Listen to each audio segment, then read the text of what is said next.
Dalawang pasahero ng isang airlines na biyaheng Taipei, Taiwan papunta sa bansang Amerika. Nagsuntukan sa loob ng eroplano habang nasa himpapawid.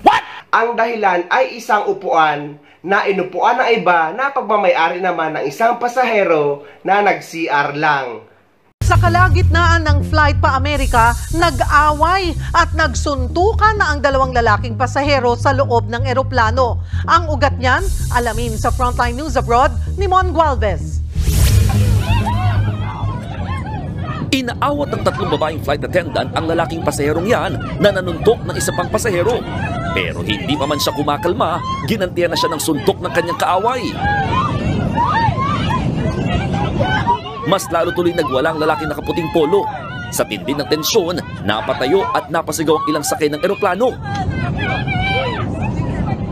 Pilit namang pinaghiwalay ng crew ang dalawa. Tumulong na rin umawat ang iba pang pasahero. Pero ang lalaking ito, dumuduro pa sa nakasuntukan. Pinapaalis din niya ang flight attendant na umaawat sa kanya. Ang eksenang yan nakuhanan nung Martes habang nasa himpapawid ng eroplanong mula Taipei, Taiwan, papuntang San Francisco, California.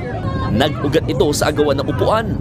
Base sa mga report, lumipat sa bakanting upuan ng isang pasahero dahil naiingayan siya sa katabing panayang ubo. Pero ang upuan na nilipatan niya, pagmamayari pala ng isa pang pasaherong nagbanyo lang. Dito nagsimula ang tensyon.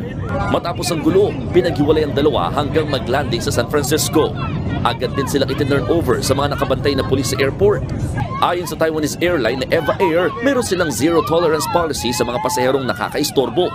Pinuri rin nila ang mga responding flight attendant. Buti na lang at hindi sila mga kababayan natin. Dahil tiyak ay kulungan ang bagsak nila. Dahil napakadelikado na mag-iskandalo sa loob ng eroplano habang nasa himpapawid.